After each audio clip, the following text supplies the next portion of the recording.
안녕하세요. 사연에 빠지다의 DJ 민영입니다. 오늘 사연은요, 20대 중반의 여성분께서 보내주셨습니다. 요즘 참 결혼하기 어렵죠. 뭐 그 이유야 정말 많은 것들이 있을 텐데요.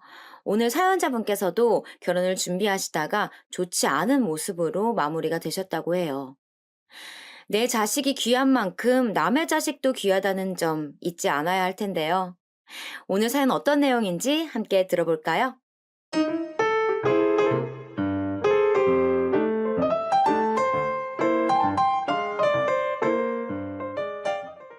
저는 서울에 살고 있는 20대 중반 직장인 여자입니다.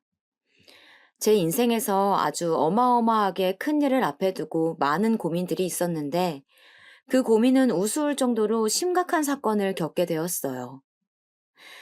남들은 어쩌면 다들 저 빼고 잘 살아가는 것 같은 건지 우울하기만 하지만 이렇게 계속 처져 있을 수만은 없어서 좀 어딘가 발산을 하고 싶었어요. 제 이야기 좀 들어주실래요? 저는 어릴 때 엄마랑 아빠가 이혼을 하셔서 혼자 자라왔습니다.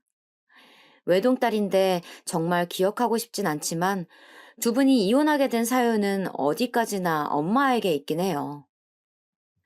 전 엄마에 대한 원망과 미움이 아주 많은 거로 쉽게 잊을 수는 없어요. 이 일을 남자친구에게 털어놓기까지도 상당한 고민을 했고 사귄 지 4년이 되고 결혼 얘기가 나와서야 겨우 입을 열었거든요. 그때 남자친구도 듣고 꽤 놀라긴 했었어요. 우리 엄마는 내가 초등학교 4학년일 때 아빠랑 이혼했어. 나는 그때 그게 너무 힘들어서 학교 가길 거부한 적도 있었고, 그래서 고모들이 와서 내내 설득하는 바람에 어쩔 수 없이 갔었어. 어쩌다가? 우리 혜영이 진짜 많이 힘들었겠다. 내 주변에도 이혼한 친구들 몇몇 있기는 한데, 그래도 중학교는 지나서 봤던 것 같아. 근데 혜영이 너는 초등학교 때였다니 너무 어릴 때인 것 같아. 마음고생이 심했겠다. 이렇게 저를 위로해주는 소리에 조금씩 용기를 얻어서 제 얘기를 찬찬히 펼쳐나갔는데요. 시간이 지나고 나니 이때 제 친구들이 저를 극구 말렸던 것이 이해가 가더라고요. 다른 게 아니라 남자친구에게 사생활 얘기, 가족사 얘기를 너무 많이 전하면 안 된다는 거였어요. 야, 너 미쳤어? 남편도 아니고 남자친구잖아. 너가 그렇게 좋아하지도 않는 힘들었던 내용을 뭐하러 일일이 다 말해. 그런 거 말하면 남자친구가 완전히 네 편이 돼주고 뭐 널 짠하게 생각할 것 같지? 땡, 틀렸어. 전혀 안 그렇다니까? 듣자 하니 친구 말이 너무 격한 것 같고 저를 놀리는 것 같아서 기분이 나빠지더라고요. 왜 그렇게 생각해? 네가 너무 부정적으로 생각하는 거 아니야? 너는 네 남자친구한테 네 얘기 잘만 하잖아. 사실 이 친구는 회사에서 있었던 일들이라든지 뭔가 사소한 얘기들을 전부 애인한테 하는 편이었거든요. 그런데도 저에게 크게 실수한 거라고 뭐라고 하는데 이해가 안 가더라고요. 근데 좀 더 듣다 보니 약간 헷갈리기 시작했어요. 얘는 회사에서 아예 남한테 시달린 얘기랑 내 핏줄인 가족들 사이에서 생겼던 문제들을 말하는 게 똑같아? 이건 받아들이는 게 전혀 다른 거야. 남들한테 당한 거야. 뭐 그 남이 나랑 전혀 상관없으니 어쩌다가 안 좋은 사람 만나서 고생하는구나 싶을걸?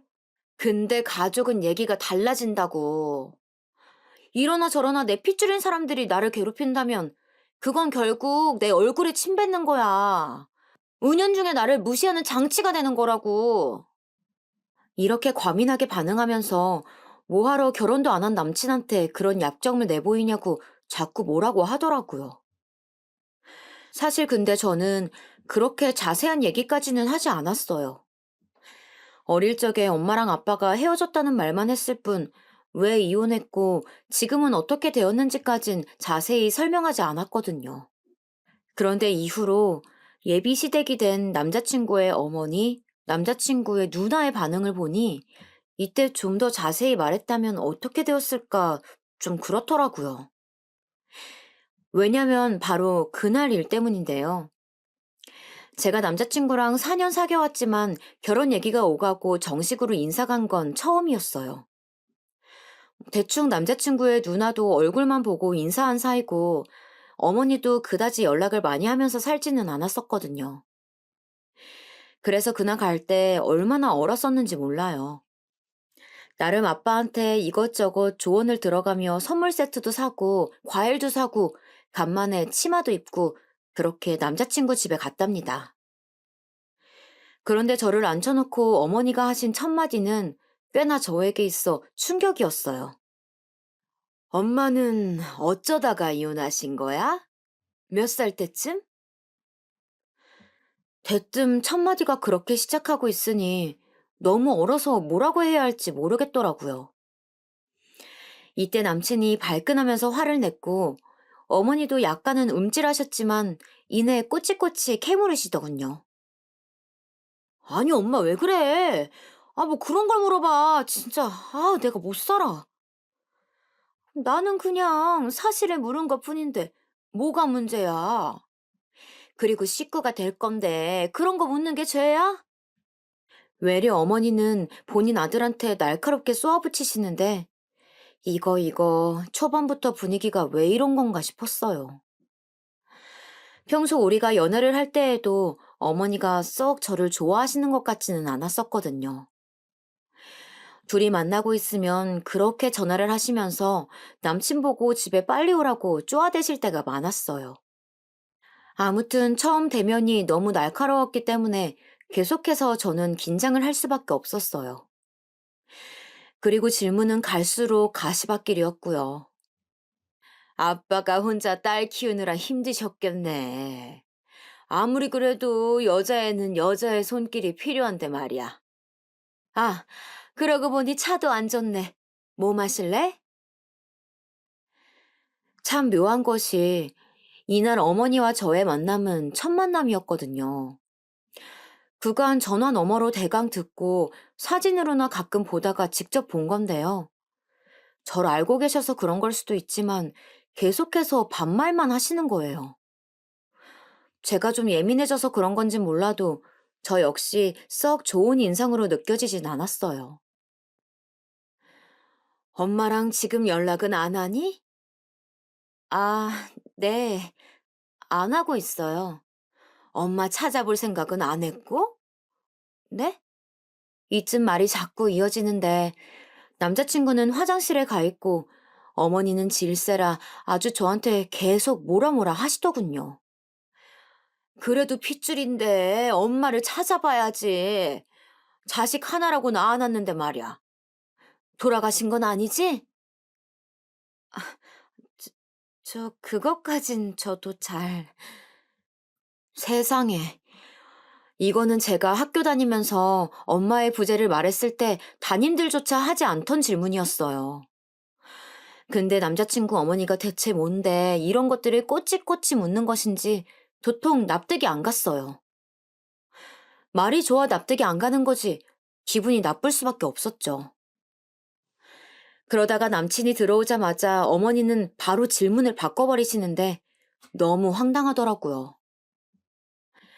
우리 태진이 어디가 좋아? 하긴 얘가 뭐 하나 빠지는 구석이 있나. 예전부터 우리 태진이 장가 보내라는 사람들 엄청 많았다. 내 친구들만 해도 사위 삼겠다고 줄을 섰어. 혜영이 너는 엄청 횡재한 거야. 어디 가서 이런 남편감을 얻어? 하여간 얘 다니는 곳마다 여자애들이 줄줄 따라다녔어. 남친은 이 부분은 또 싫지 않았는지 머쓱한 듯 고개를 기웃기웃 거리더라고요. 아니 어쩜 이렇게 하나부터 열까지 다 마음에 안 드는 내용만 저렇게 쭉쭉 밀고 나가시는 건지 모르겠어요. 이날 집에 오면서 저는 말이 딱히 나오지 않았지만 남친이 하도 제 눈치만 보는 탓에 그걸 내색하기도 힘들어서 더 괴로웠답니다. 제가 부모님이 이혼을 하셨다는 얘기 정도만 했을 뿐인데 그게 어느새 저렇게 흘러들어갔고 어머니는 취조하시듯 하나하나 따지듯 묻는 게 정말 불쾌했어요. 이런 와중에 우리 엄마가 금방 재혼해서 새아빠와 자식들까지 있다는 걸 알면 어떡할까 생각이 들더군요. 제가 하지 않은 얘기 중 하나가 바로 새아빠 얘기였는데, 사실 저는 잠깐 그쪽에 갔었던 적이 있었어요. 제가 엄마를 하도 보고 싶어 하고, 지방에서 바쁜 아빠 때문에 저를 딱히 봐줄 사람이 없었거든요. 그때 엄마 아빠가 이혼한 지 얼마 안 되었지만, 합의하에 저를 잠깐 엄마한테 보냈었어요. 그런데 상황이 너무 생소했던 게, 우리 셋이 살던 집보다 훨씬 작은 집에 엄마가 살고 있었거든요. 저는 완전히 엄마한테 간 건 아니고 학교 여름방학 때만 가 있는 조건으로 간 건데요. 그 집에는 엄마만 혼자 사는 게 아니었어요. 혜영아, 인사해. 엄마랑 같이 사는 아저씨야. 아저씨 처음 만나서 너무 어색하지? 그러면서 웬 허여멀건하고 길쭉한 키만 큰 아저씨를 엄마가 소개하더군요. 갑자기 느껴지는 그 낯설음, 그리고 그보다 더 멀게 느껴지는 엄마와의 거리가 적응되지 않았어요. 차라리 엄마랑 떨어져 있는 게 낫지 않았을까 싶을 정도로 그 낯설음이 잔인하게 느껴지더라고요. 아무튼 얼마간 있다가 돌아오고 난 뒤 아빠는 거의 영구적으로 엄마와 연락을 끊다시피 하게 된 거예요. 아빠는 이후로 엄마에게 연락이 온다고 해도 저를 바꿔주지 않았던 것 같은데 엄마가 새 가정을 차린 뒤 실제로 안 한 건지도 잘 모르겠어요. 그리고 아빠는 쭉 저를 혼자 키워내셨고 주변 어른들이 새 장가 가라는 말도 들은 채 안 하시더라고요. 형편이 여의치 않기도 했고 아빠는 어떻게든 저를 먹여 살리겠다는 생각으로 열심히 살아오셨어요. 왜냐면 제가 중간에 잠깐 아프기도 했었거든요. 새벽에 저를 안고 응급실로 뛰어가던 아빠. 제가 완전히 축 늘어진 모습을 보고 모든 게 본인의 잘못이라고 생각하셨는지 흐느끼시던 생각도 나요. 하지만 그때도 꾹 참고 엄마한테 전혀 연락을 하지 않으시더라고요. 혜영아, 괜찮아? 의사 선생님이 검사를 잠깐 해봐야 한대. 우리 조금만 있어보자. 참을 수 있어? 이러면서 저를 열심히 달래주셨고, 저는 왜 고열이 나는지 모르겠지만 전신이 아파오고 쓰려와서 견딜 수가 없었어요. 이때 검사 결과는 별게 없고 전 시간이 지나 회복되었지만 이 무렵대 모든 것을 잃은 듯 공포에 질린 아빠의 얼굴은 가끔씩 두고두고 제 안에서 기억되곤 해요. 제가 자라면서 가끔 좀 삐뚤어지고 싶다가도 당시 아빠 표정들을 생각하면 그럴 수가 없는 거예요. 저와 아빠 모두 서로에게 있어서 어떤 버팀목이자 살아가는 이유가 되었던 것 같아요. 하여간 그렇게 지내와서 새삼 엄마의 자리가 어색한 저에게 이것저것 서슴없이 훅 비집고 들어오는 예비시댁의 질문은 참 아프더군요. 저에게 꽤 큰 상처로 굳어져서 들추고 싶지 않았는데 어쩌면 제 친구가 경고했던 대로 제가 제 무덤을 판 것일까요? 누군가 저렇게 무례하도록 궁금해하고 물어볼 여지를 스스로 줘버린 것이니까요. 남친 어머니가 집요하게 물어대던 그날 모든 게 짜증나고 머리가 아픈 바람에 아주 굳은 얼굴로 집에 들어갔어요. 남친이 전화와서 대화를 나누는데 이상하게 제가 생각했던 것과 전혀 정반대의 흐름으로 이어지더라고요. 혜영아, 아까 표정이 안 좋아 보이더라. 우리 엄마가 너무 이것저것 물어봐서 놀랬지. 전 한숨을 크게 들이쉬고 대답을 했어요. 하, 좀 그렇더라고. 솔직히 기분이 좋지는 않았어. 그랬더니 남친이 얼른 말을 이어가는데 이게 무슨 말인가 싶었어요. 우리 엄마가 나쁜 뜻으로 물은 건 아니야. 워낙 궁금증이 많아서 이거저거 많이 물어보거든. 그렇게 너무 마음에 둘 필요 없어. 음, 그런데 나는 신경이 쓰이는데 어떡해? 별로 마음에 안 드시는 것 같았어. 그리고 우리 부모님 이혼 얘기를 알고 계신 줄도 몰랐고. 은연중에 왜 그 말을 전했냐는 비난이 느껴졌는지 남친은 서둘러 말을 하더라고요. 아니야, 우리 결혼할 사이잖아. 엄마가 너에 대해서 궁금한 게 많길래 말을 하다 보니까. 그리고 정말 마음에 안 들었으면 엄마가 그 얘기 듣고 너를 부르지도 않았을 거야. 아까만 해도 엄마는 결혼식 어디서 할 거냐, 좋은데 잘 알아보자 그러시던데? 우리 엄마는 지금 결혼시킬 생각밖에 없어. 그 얘기만 하루 종일 하고 있어. 얼마나 너를 마음에 들어 하는데. 이상하게 남친이 전하는 어머니의 반응은 제가 느낀 거랑 완전히 다른 거예요. 심지어 결혼을 시키려고 들떠 있으시다는데 저한테 물어보던 당시엔 쏙 그리 안 느껴졌었거든요. 어쨌든 남편의 뜻을 듣고 일단은 그대로 이어가는 수밖에 없었어요. 아빠에게도 이런 사실을 알렸더니 많이 서운해 하시더라고요. 물론 저런 내용을 알아서가 아니라 그냥 제가 생각보다 일찍 결혼한다는 반응이셨어요. 너네 아직 그렇게 나이가 많은 것도 아니고 요즘 청년들은 다 늦게 결혼한다며. 근데 뭐 그리 급해서 빨리 결혼을 한다냐? 아빠는 우리 혜영이 아직 과장 달고 하는 거 그런 것도 못 봤는데 좀 천천히 하지 그래? 이렇게 말은 하지만 아빠는 웬만하면 제가 원하는 것을 들어주시는 편이라 저도 깊게 듣지는 않았어요. 어찌됐건 아빠도 제 남친을 평소 무척 좋게 보셨거든요. 워낙 저희 아빠한테 잘한 게 아니니까요. 아버님, 이거 들기 힘드실 것 같은데 제가 같이 들어드릴게요. 혹시 저 온 김에 뭐 고치실 거 있으시면 같이 하세요. 우리 집에 와서 아빠가 혼자 옮기기 버거운 것들도 도와드리고 같이 나란히 앉아서 아빠가 차려준 밥도 먹고. 아무튼 제 눈에는 남친의 이런 모습들이 너무 기특하고 고마웠어요. 그러니 저도 언젠가 남친네 집에 가게 되면 잘해야지 하고 생각했는데 솔직히 한두 번 정도지 결혼을 앞두고 이렇게 많이 그것도 갑자기 횟수를 늘려서 불려다니게 될 줄은 몰랐어요. 남친 어머니는 본인 아들을 통하지 않고 저한테 직접 연락을 하시더라고요. 혜영이 안녕? 이번에 우리 집에 태진이 고모들 오시거든.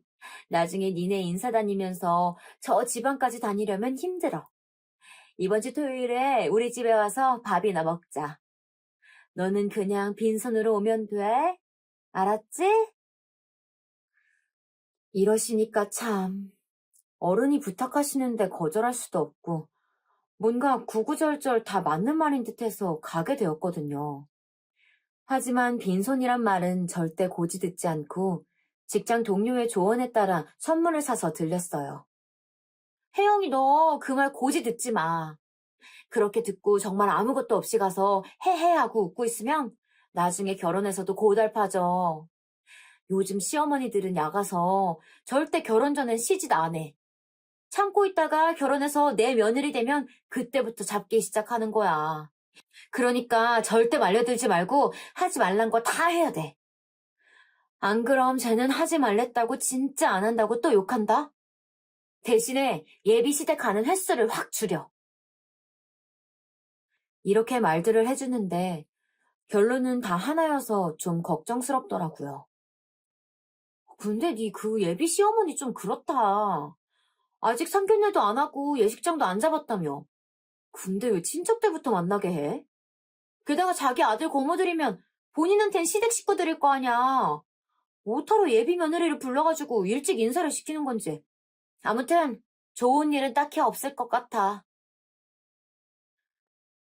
이런 상태로 가니까 긴장도 되고 두근두근 했는데 막상 갔더니 어머니는 이미 분주하게 움직이시면서 상도 다 차려놓으셨더라고요.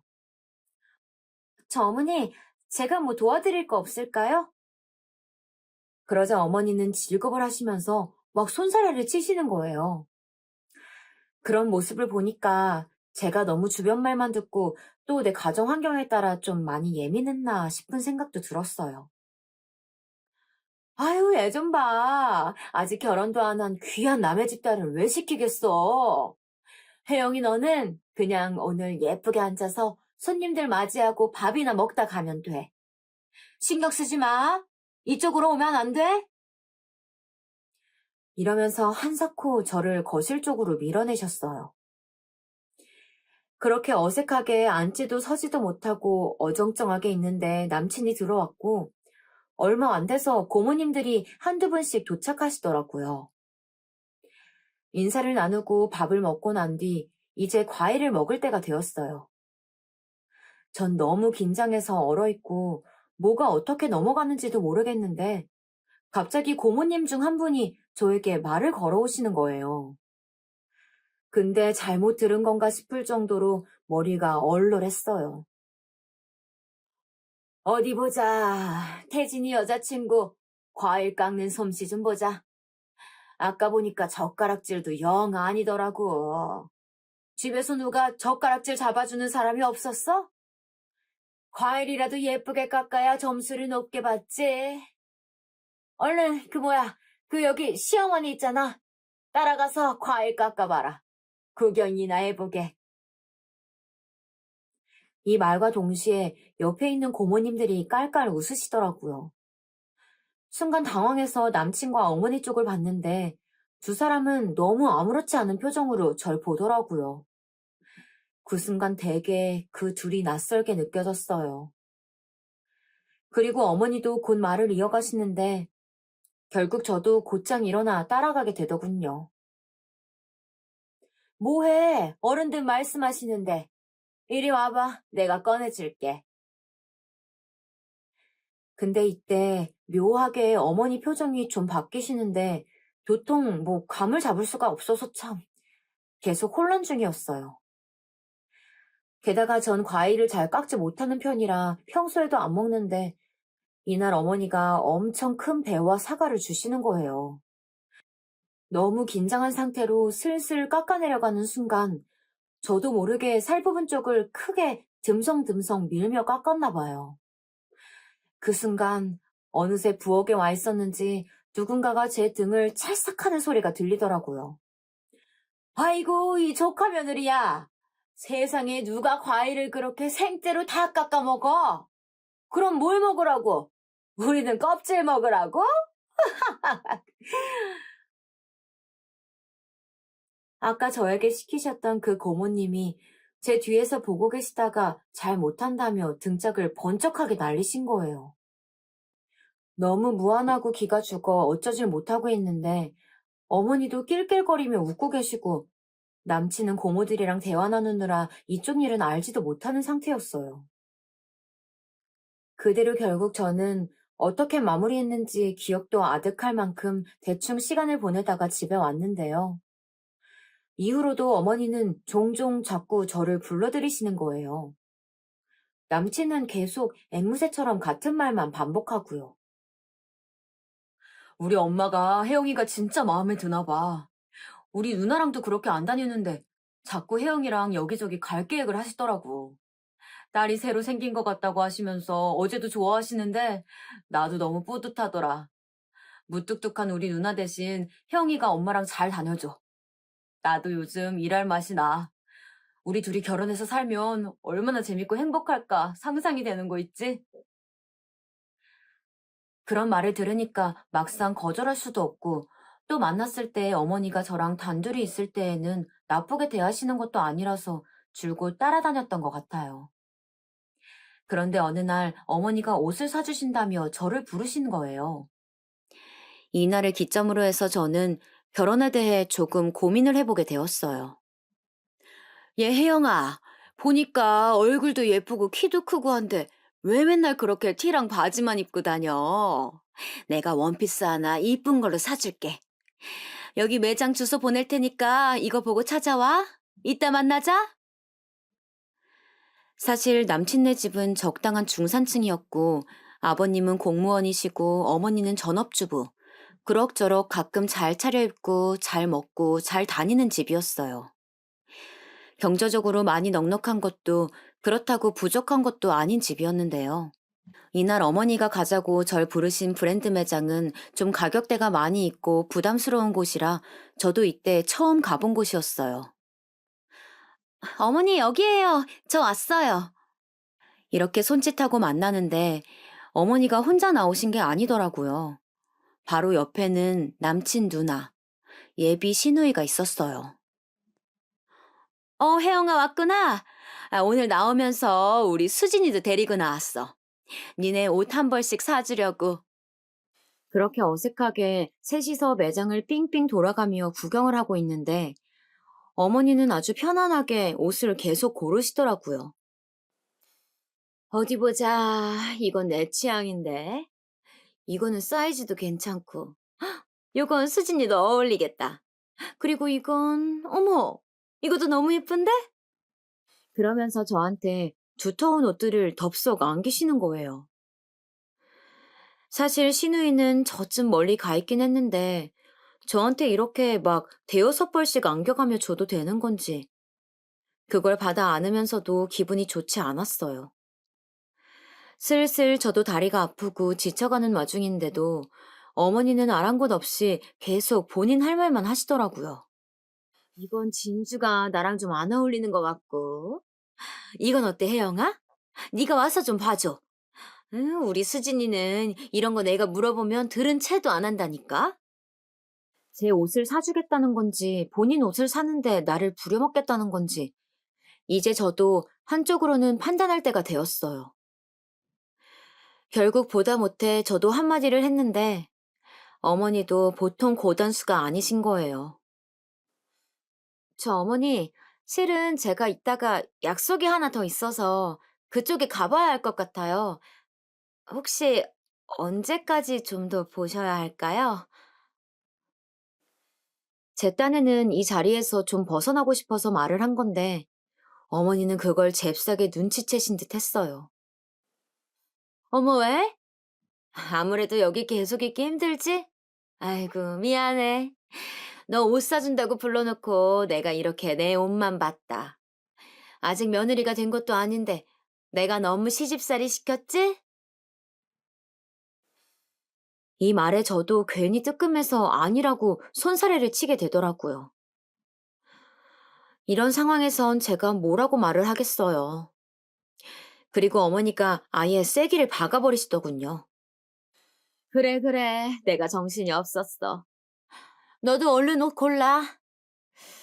어디 보자. 이거 좋겠다.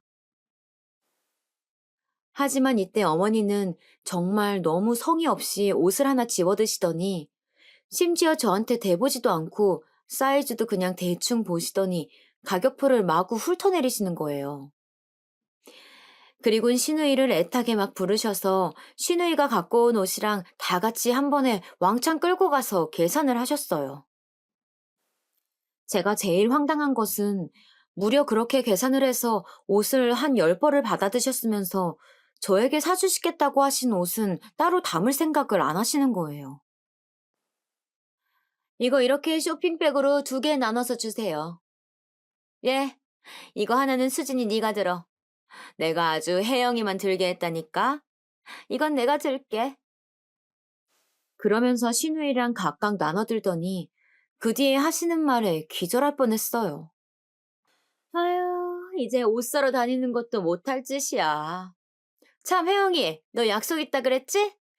나랑 수진이는 지하에 주차해놔서 그리로 가야 할 것 같아. 혜영이는 그럼 잘 가고 또 보자. 그러면서 바로 엘리베이터 쪽으로 사라지시는 거예요. 거의 1시간 안팎으로 그 넓은 매장에서 사람을 끌고 다니고 옷을 물어보고 하시더니 정작 저 사주신다고 한 옷은 본인이 들고 가버리셨어요. 그러니 무슨 완전히 저는 어머니께 옷을 맡겨놓기라도 한 사람 마냥 왜 나는 안 주나 쫌생이처럼 생각하면서 집에 왔고요.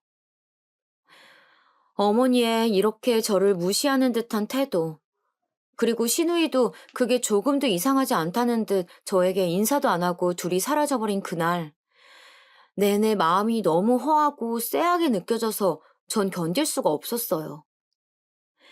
남친이 말하는 본인 엄마와 누나, 그리고 제가 느끼는 그 둘은 정말이지 너무 다르게 느껴졌어요.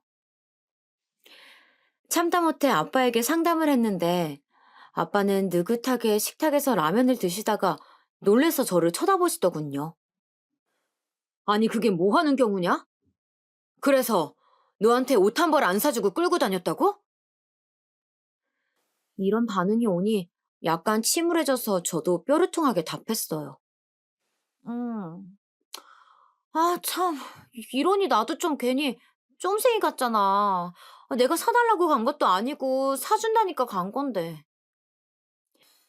근데 아무래도 아빠한테 얘기를 괜히 한 건지 인상을 점점 찌푸리시더니 반응이 좋지 않더라고요. 태진이 보면 그럴 것 같지는 않은데 그 집도 엄마가 애지간히 극성인가 보다. 그 누나도 그렇고. 아니, 엄연히 네가 손님 아니냐. 그런데 그렇게 남의 집 딸을 끌고 다니면서 짐바지를 시켜? 아빠가 이렇게 성질을 내실 줄은 몰랐어요. 처음에는 가볍게 들으시는 것 같더니 갈수록 화내시는 범위가 점점 커지더라고요. 그러니 이전에 남친네 집에 가서 과일을 깎고 고모들이 구경하시던 것은 더 이상 얘기할 수가 없었어요. 태진이는 그런 상황을 알아? 네가 그런 얘기 했어, 안 했어? 안 했으면 당장 좀 해서 뭐라고 해라. 자기 엄마랑 누나가 여자친구를 이렇게 끌고 다니는데 남자 녀석이 돼가지고 뭐라는 거야? 그 버릇 안 뜯어 고치면 결혼 못 해준다고 해. 시 녀석 때문에 결혼하는 건데 그걸 지가 안 막아주면 어쩌자는 거야? 급기야는 분노의 화살이 완전히 남친에게로 꽂혀버렸고 아빠는 내내 부들부들 하시더라고요. 딱히 뭐라 할 말도 없고 저도 헷갈리던 판국에 이렇게 크게 한마디를 하시는 거예요.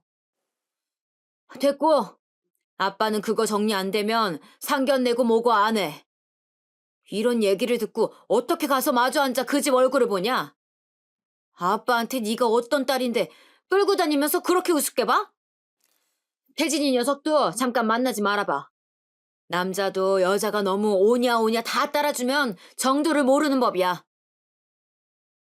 그러면서 심지어 한동안 만나지 말라는 거예요. 이거 참 상황이 난감하게 꼬인 것 같더라고요. 사실 뭐 제가 잘못한 것은 하나도 없지만 말이에요. 이 부분에 대해서 남친에게 말을 조심스레 꺼냈더니 남친 역시 좀 당황하더라고요. 그런데 그렇게 큰 반전은 없었어요. 아, 정말? 우리 엄마가 그날 그랬어? 근데 나한테는 그냥 너랑 좋은 시간 보냈다고 하던데. 우리 엄마는 평소에 좀 그래. 털털하시기도 하고 자기 옷 보느라 너무 집중해서 그랬나 보다. 엄마도 참 불러놓고 그렇게 보내버리면 어떡해. 나는 그런 상황을 하나도 몰랐어. 이러면서 뾰족한 수는 별로 없는 듯 했어요. 그러니 저도 점점 답답해지지 뭐예요. 그런데 저도 이런 말은 괜히 한 건지 이 말을 듣고 남친의 근심이 좀 깊어지더군요. 음, 근데 우리 아빠가 좀 많이 서운해 하셨어. 어쩌다 보니 나도 말을 했는데 아무래도 아빠 딴에는 나를 좀 더 예쁘게 봐주시길 바라셨나 봐. 아니, 뭐, 어머니가 나쁘게 하셨단 건 아닌데, 그냥 부모님 마음은 다 그런 거잖아. 이렇게 말하면서 눈치를 봤더니 남친의 근심은 딱히 뭐 기분이 나빴다기보단 우리 아빠가 자기를 싫어하게 될까봐 신경 쓰는 것 같더라고요. 이러면 곤란한데. 아버님이 서운해 하셨다니까 마음에 걸려. 어떡하지? 내가 점수를 좀 다시 따야 될 것 같아. 그렇게 안절부절 못하던 날들을 좀 뒤로 하고 얼마 지나지 않아 아빠가 갑작스레 말씀을 하셨어요. 저도 한동안 아빠의 눈치를 보고 있던 터라 이거다 싶더라고요. 혜영아, 이번 추석 전에 작은 아빠랑 벌초 좀 다녀오려고 한다. 이제 조카 녀석들도 슬슬 장가 가고 지들도 따라다녀야 하는데 이것들이 홍기를 넘기면서 생각들이 없네. 언제까지 이렇게 늙은이들끼리만 다녀야 할지 모르겠어. 아빠도 몸이 고장났는데 말이다. 이 말을 들으니 왠지 팁이 하나 생긴 것 같아서 남친에게 제안을 했어요. 그랬더니 바로 승낙을 하더라고요. 당연하지. 예비사위가 따라가서 도와드리고 점수 좀 따야겠다. 아버님한테는 미리 말씀드리지 말고 가시는 날 시간만 말해줘.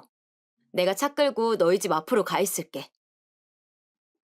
그래서 저도 약간은 두근두근하기도 하고 남친한테 고마운 마음을 갖고 아빠의 동향만 살폈어요. 그런데 이날 전 이상한 전화 한 통을 받게 되었어요.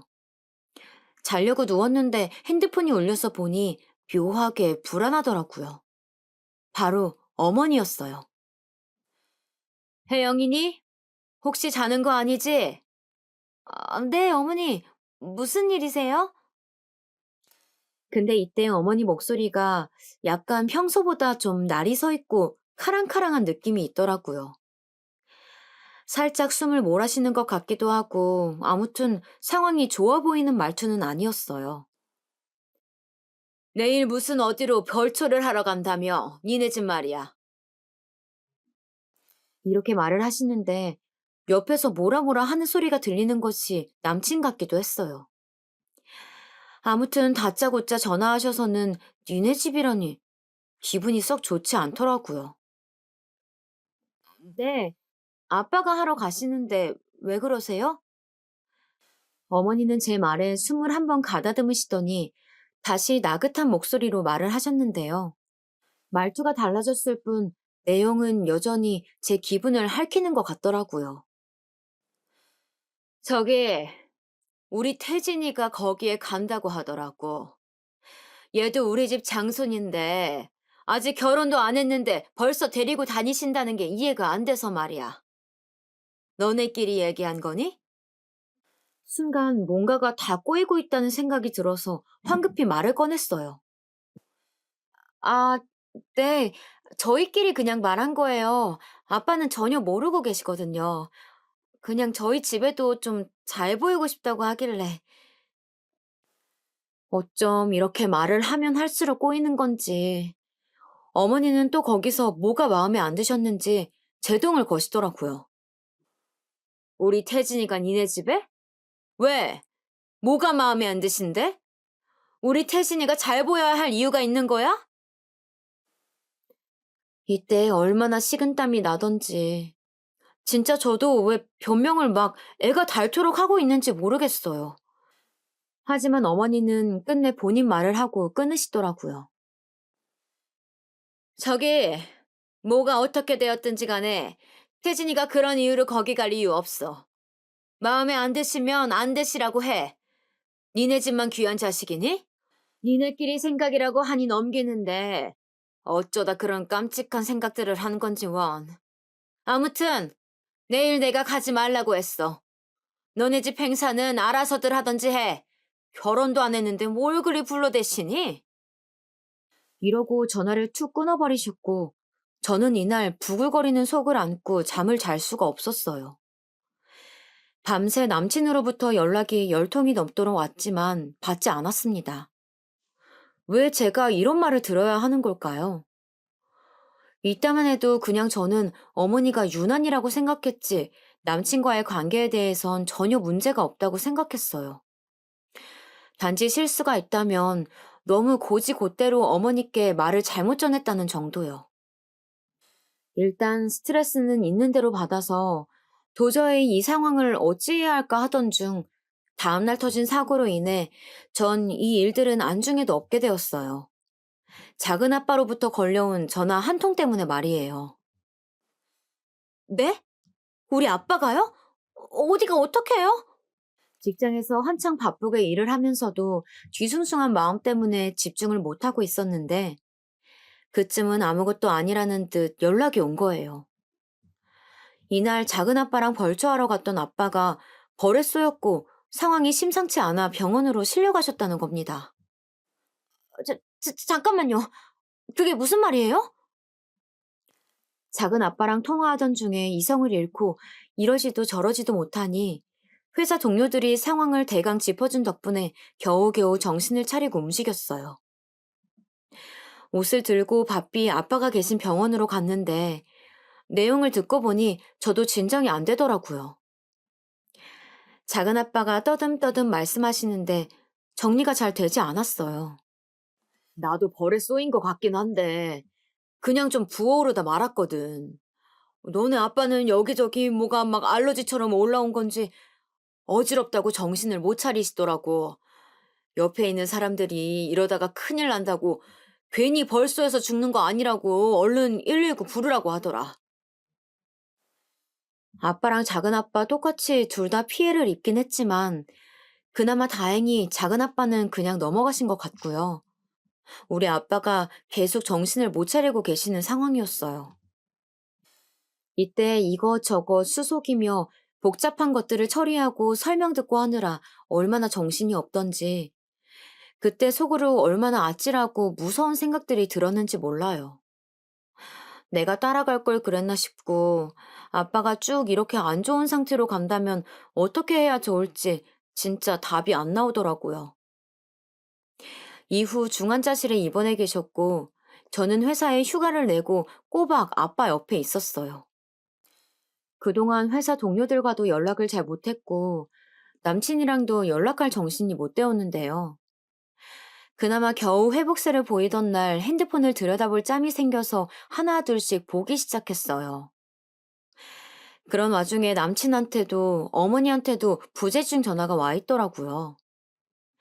일단은 이런 상황에서 딱히 어머니 목소리가 듣고 싶지는 않았고 남친에게 먼저 전화를 걸었어요. 역시나 연락이 안 되는 저를 두고 많이 걱정이 되었나 봐요. 혜영아, 왜 이렇게 연락이 안 돼? 무슨 일 있었어? 어제 집에 찾아가도 아무도 없고. 왜 그런 거야? 아, 나 진짜 일이 손에 하나도 안 잡혀. 이 말을 듣는데 저도 다시금 아빠에 대한 그 긴급 전화를 받던 때로 돌아가 머리가 아득해지기도 하고 새삼 그 시간 동안 제 머릿속에 남친이 없었던 것이 떠오르더군요. 아빠의 사고도 사고지만 약간 요 근래 거의 분별 없이 상황에만 끌려다니던 제 모습에서 조금은 이성을 되찾은 것 같았어요. 아니, 저기 일이 좀 있었어. 아빠가 입원하셨거든. 제 말에 남친은 기겁하듯이 소리를 지르면서 되묻더라고요. 뭐? 입원? 왜? 아버님이 왜 입원하셨는데? 어디야 지금? 이런 반응을 보니 저도 내심 남친을 너무 신경 안 썼나 싶어 약간 좀 그렇기도 하고 그제서 찬찬히 입을 뗐어요. 근데 제 상황을 듣고 어쩔 줄 몰라 하는 와중에 옆에 누가 있는 건지 웅성웅성 하더라고요. 남친도 뭐라고 말을 해주는 것 같았어요. 아주 작고 빠른 소리로 말이에요. 혜영이 아버님 입원하셨대. 벌에 쏘이셨나 봐, 엄마. 이때 약간 저도 살짝 맥이 빠지는 게 옆에 어머니가 있다고 생각하니까 저도 모르게 벌레 씹은 표정을 짓게 되더라고요. 이 모든 원인인 벌초를 두고 어머니가 전화해서 저한테 뭐라 훈수를 두신 게 생각나서요. 그런데 그때 아직까지도 잊을 수 없는 그 말을 어머니가 그 순간 말하셨다는 표현보다는 정말 내뱉어서 배설했다는 표현을 쓰고 싶네요. 아무튼 그런 말을 쏟아내시더군요. 이때 저는 저 아래서부터 피가 거꾸로 솟는 것을 느꼈어요. 뭐야? 그걸로 중환자실을 가? 하여간에 뭔 놈의 집이 쥐뿔도 없으면서 있는 척. 조상님이 어쩌네 벌초를 한다고 난리 지랄을 피우더니 조상이 휘잉 하고 날아와서 물어버렸나 보네. 이때 저는 숨이 흡하고 막히는 것을 느꼈어요. 심장 가운데를 누군가가 세게 쳐서 숨이 멈추는 것 같달까요? 뭔가 모든 인내심의 줄이 다 끊겨져 나가는 것이 느껴지더라고요. 이걸 뭐 저 들으라고도 듣지 말라고도 말하는 것도 아니고 이게 뭔가요? 본인 아들내미가 여자친구랑 통화하는 걸 옆에서 듣고 있으면서 저렇게 짓거리는 거잖아요. 일단 전 전화를 끊어버렸고 주저앉아 서러움과 분노를 못 이기고 엉엉 울게 되었어요. 남친은 제가 그냥 통화가 끝나서 끄는 줄 알고 별 반응도 없고 아버님 나으시고 상견례 때 건강히 배웠으면 좋겠다는 허울 좋은 문자만 후에 따로 보내더군요. 그냥 바로 핸드폰을 던져버리고 엎드려서 우는데 작은아빠가 왜 그러냐고 하시는 거예요. 어릴 때부터 저를 불쌍히 여기고 가끔 맡아주시기도 하셨던 작은아빠이시기에 왠지 얼굴을 보니 더 울컥하고 힘이 빠져버렸어요. 저도 뭔 정신이었는지 그때 속에 있는 얘기들을 다 쏟아내고 말았는데요. 평소 감정 표현이 적은 편이셨던 작은아빠도 많이 분하셨는지 속을 끓이시는 게 느껴지시더군요. 그러시더니 갑자기 한마디를 툭 던지셨어요. 상견례 날이 언제냐? 네? 어차피 친인척이 가도 되잖아. 너랑 네 아빠만 갈 건 아니잖냐. 나랑 네 작은 엄마도 가도 되지? 작은아빠는 뭔가 결심하신 듯 개운치 않은 얼굴로 계속 말씀을 하셨고, 저도 일단은 알겠다고 대답했어요. 안 그래도 우리 쪽 가족은 저와 아빠밖에 없고, 남친네 쪽은 4명이나 나오니 그 생각을 안 한 것은 아니었거든요. 하지만 도저히 저는 상견례를 하고 싶은 기분이 아니라서 자꾸 갈팡질팡하고 있었고, 몇 번이나 작은아빠가 중간에 계속 전화하셔서 날짜를 확인하시니 내키지가 않는 거예요. 작은아빠, 저 솔직히 상견례 별로 가고 싶지가 않아요. 남친네 어머니도 너무 실망스럽고, 이 결혼을 해야 될지도 모르겠고. 제 말에 작은아빠는 얼른 대답을 낚아채시더라고요. 혜영아, 뭐가 걱정이냐? 네 뒤에는 네 아빠도 있고 나도 있다. 나한테도 그쪽 어른들 속에 한 번은 시켜줘라. 우리도 그쪽 점수 매길 수는 있게 해줘야 할 것 아니냐? 이 말을 들으니 저도 묘하게 뒤틀려 있던 제 심사가 약간은 풀리는 게 느껴졌어요. 그래, 뭐 나만 당하라는 거 있냐? 우리 쪽 어른들도 저쪽 볼 필요는 있지. 이런 생각이 드는 거예요. 남친에 대한 정도 많이 있고 여전히 마음은 있지만 어머니의 태도가 저한테 너무 큰 그늘처럼 느껴져서 머리가 너무 복잡했어요. 그리고 결혼 얘기가 구체화될수록 뭔가 자꾸 어머니에게 끌려다니는 듯 느껴지는 남친도 솔직한 마음으로 좀 서운하게 느껴지더라고요. 그러다 보니 저도 그냥 듣는 둥 마는 둥 자꾸 헤매게 되다가 결국 어영부영 상견례 날이 되었어요. 전 남친을 만날 마음이 크게 막 생기지 않아서 안 만난 건데 그걸 남친은 또 다르게 해석하더라고요. 왜 혼자 이렇게 머릿속이 긍정적인 건지. 자기 엄마가 저에게 한 말을 옆에서 들어놓고도 왜 저러는 걸까요? 당일날 말하는 모양새를 듣자니 남친도 이젠 좀 이상해 보이더라고요. 제 눈이 뜨이기 시작한 거일 수도 있고요. 엄마가 기대 많이 하고 계셔. 우리 오늘 다 양쪽 어른들 기분도 맞춰드리고 좋은 시간 되게 잘 해보자, 혜영아. 아버님은 괜찮으신 거지? 여기서 전 가타부타 니네 엄마가 우리 아빠한테 했던 말 너는 못 들었냐고 따지려다가 아무튼 그걸 따질 타이밍이 지금은 아닌 것 같아서 꾹 참았어요. 어디 너도 어떤 식으로 하는지 좀 더 지켜보자. 이런 마음이 들었었나 봐요. 이윽고 식당에 자리를 잡았고 남친네 부모님이 먼저 들어오셨고 저희 쪽은 저만 와 있었어요. 아빠는 늘 약속 시간에 빠르게 오시는 분인데 좀 불안하더라고요.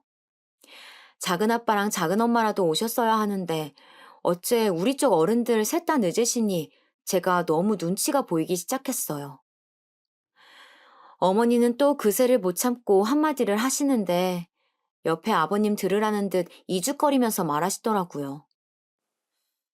어머, 오늘 뭐 작은 아버님네도 오신다고 하지 않았어?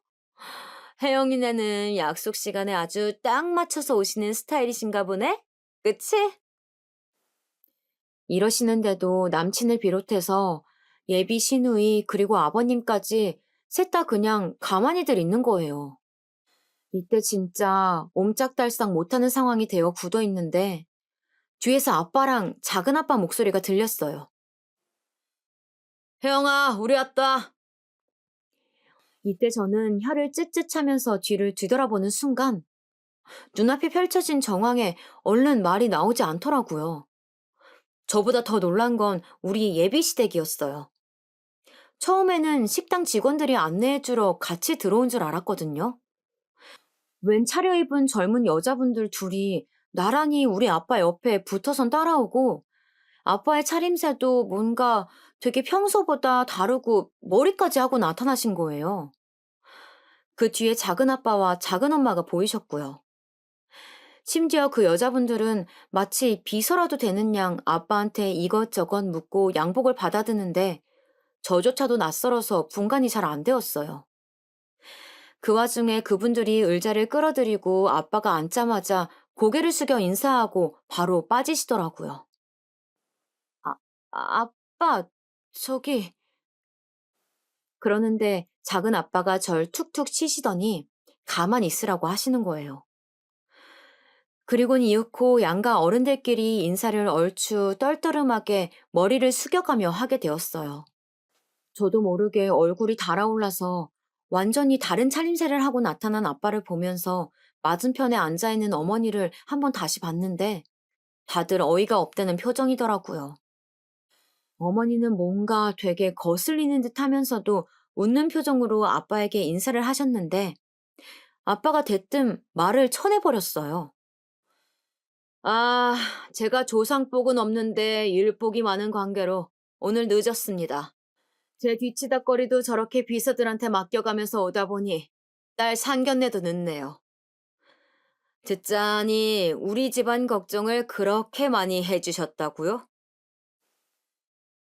전 정말 눈이 찢어질 정도로 커져서 아빠 왜 그러냐고 정말 다 죽어가는 목소리로 아빠를 살짝 건드렸어요. 어머니와 제 남친은 진짜 완전히 넋이 나간 얼굴로 우리 아빠를 응시하고 있었거든요. 옆에 앉은 아버님은 안경 너머로 눈이 작아지시더니 미간을 찌푸리셨고 신우의 표정은 기억도 잘 안 나요. 말도 거의 잘 안 하시는 아버님이 일순간 묵직하게 한마디를 하시는데 꽤 불편해 보이셨어요. 그게 무슨 말씀이십니까? 알아듣기 쉽게 말씀을 해주시면 저희도 같이 웃을 텐데요. 그러면서도 눈매는 매서워지시는 게 이거 분위기가 이상해진다 싶었어요. 근데 그때 작은아버지가 갑자기 나서시는 거예요. 아, 이미 이런 구조부터가 뭔가 이 상견례는 망했다 싶더라고요. 실례지만 제가 좀 나서도 되겠습니까? 저는 혜영이 작은아버지 되는 사람입니다. 이거 그냥 듣고 있다 보니 못 참겠어서요. 웃을 얘기는 아니라서 큰 문제가 되겠네요. 듣자하니 그쪽 집안에서 저희 형님이 벌에 쏘여 중환자실에 간 걸 갖고 보통 고려되신 게 아니라고 들었습니다. 이게 그쪽 집안에서는 웃을 얘기신가요? 이 말에 아버님은 이게 다 뭔 얘기냐 하는 얼굴로 어머니를 쳐다보셨고 어머니는 화들짝 놀란 표정으로 저와 식구들을 계속 번갈아 가면서 보시더라고요. 그러면서 어머니가 절 쏘아보며 한마디 올려붙이시는데 저도 어디서 그렇게 화가 치밀어 올랐는지 그만 반박하고 말았어요. 혜영아, 이게 무슨 말이니? 이게 무슨 장난이야? 어른들끼리 만나는 자리에 뭔 말을 어떻게 해놨길래 이런 분위기를 만들어 놓는 거야? 그마저도 제 탓을 하시는 걸 보니 그간 참고 삭혀왔던 화를 어떻게 할 바를 모르겠더라고요. 심지어 더 화가 났던 건 똑같이 영문을 모르겠다며 절 쳐다보는 남편과 시누이였어요. 지네 엄마가 해대는 짓을 알면서도 그냥 늘 대충 덮고 늘 좋게 포장해오거나 혹은 모른 척 해오던 이들 말이에요. 그 표정을 마주하고 있으니 이제 남친도 그간 쌓인 정이며 뭐며 다시 생각해봐야 하는 거 아닌가 싶더군요. 그러니 저도 이렇게 말해버린 거고요. 어머니, 저는 어머니께서 하신 말씀대로 저희 집 어른들께 말씀드린 거예요. 저희 아빠 중환자실에 계시다고 통화하던 날 어머니가 태진 씨 옆에서 바로 그렇게 말씀하셨잖아요. 없는 집 주제에 벌초 간다고 유난 부리더니 조상이 벌 주나 보다고. 그렇게 말하지 않으셨나요? 다시 곱씹으면서도 더 성질이 나는 저에게 어머니는 예전 보라는 듯 막 의자에서 엉덩이를 뗐다가 붙였다가 소리를 지르시는 거예요. 예전 봐? 내가 언제? 내가 언제? 어머 세상에. 어머, 여보는 아니에요. 내가 미쳤어요? 그런데 남친은 표정이 썩 좋지 않더라고요. 계속 콧바람으로 흥흥거리며 바깥으로 쉬어대는 게 대체 무슨 영문인지 알 수 없었어요. 하지만 그러고 바로 뱉은 말을 들어보니 정말 오만정이 다 떨어지더라고요. 왜 제가 이런 사람이랑 결혼을 결심했던 걸까요? 저기 혜영아, 그런 뜻으로 말한 게 아닌데 왜 그렇게 생각해? 어른들께 얼른 사과드리자. 이게 말이 되는 소린가요? 제가 어머니랑 단둘이 통화하다가 들은 것도 아니고 남친이랑 통화하고 있던 중에 어머니가 옆에서 떠들어대던 걸 제 귀로 들었는데 그 소리를 자기가 못 들었을 리가 없잖아요. 괜히 귀가 벌개져서는 이마저도 제 탓을 하는 남친을 보니 참을 수가 없더라고요. 제가 한 말은 결국 모든 정적을 다 깨버리고 그 자리에서 모두 다 일어나게 만들었어요. 녹음, 녹음된 거 있는데 들어보실래요? 이게 왜 제 잘못인지 통화 녹음된 거 있어요. 이거 제가 지금 찾아볼 테니까 다 들어보시겠어요? 제 말에 시댁 식구들은 다 일어나서 모라모라 웅성거리고 우리 집은 우리 집대로 말이 쏟아져 나왔어요. 그런 와중에 아빠가 다 시끄럽다며 크게 소리를 지르시더라고요. 당당하면 들어보면 될 것이지 뭐가 문제예요? 그리고 뭐 없는 집? 그쪽 집은 뭐가 있는데? 태진이 네가 말해봐라. 우리 집에 뭐가 없는데 니네 집엔 뭐가 있어? 이렇게 싸움이 격해지자 결국 식당 직원들이 룸으로 들어와서 주의를 주기 시작했고 이때 아빠가 한마디 거하게 하셨어요. 그리고 그렇게 흩어지게 되었고요. 우린 혜영이 시집 보내려고 여기 온 거 아니에요. 어떤 분들인지 얼굴 좀 보려고 왔습니다. 이거 만나기 전부터 들려오는 얘기가 보통 상스러운 게 아니더군요. 퍽이나 아들 장가 좋은 곳으로 잘도 보내시겠습니다. 우리 집도 이런 집에 애 안 보내요. 원래 상견내고 뭐고 걷어차버리려다가 적어도 조상복이 니네들 집보단 있으니까 고상하게 이렇게 와가지고 거절하는 겁니다. 하여간 그쪽도 말본세하고는 보통 천한 집구석도 아닌 것 같은데 어디서 집안 타령을 하고 있어요? 아빠는 그러곤 곧장 저와 작은아빠네를 일으켜 세워서 나가자 했고 뒤로 몰아몰아 쏟아내는 예비 식구들을 냅두고 사라져버렸습니다.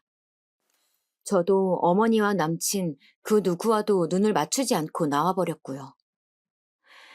그러고 차 타고 나오던 중에도 어찌나 분이 풀리지 않던지 그러면서도 한편으로는 갑자기 아빠가 몰고 온 그 비서 같은 분들이 뭔지 궁금하더군요. 나중에 알고 보니 작은아빠네 회사 직원분들을 데리고 온 것이었어요. 아빠도 가끔 그쪽 회사에 들리기도 해서 안면이 없던 것도 아니고 이리저리 해서 이때만 좀 수고해달라고 작은아빠가 부탁을 했던 모양이에요. 하여간 이런 상황도 저는 웃기고 어이가 없었지만 아무튼 제 결혼이 이런 식으로 어그러졌다는 게 참 기가 막혔어요. 슬프고 억울한 게 아니라 왜 저런 모양새를 여지껏 몰랐던 건지 남친이 너무 한심하게 느껴져서 말이에요. 이후로 남친은 저에게 단 한 통의 연락도 그 무엇도 없어요. 우리의 추억이고 뭐고 그냥 그렇게 다 끝나버린 채로 제대로 된 파혼이나 이별도 뭣도 없이 끝나게 되었네요. 어머니도 물론이고 더 이상 전화 오는 일은 없어요.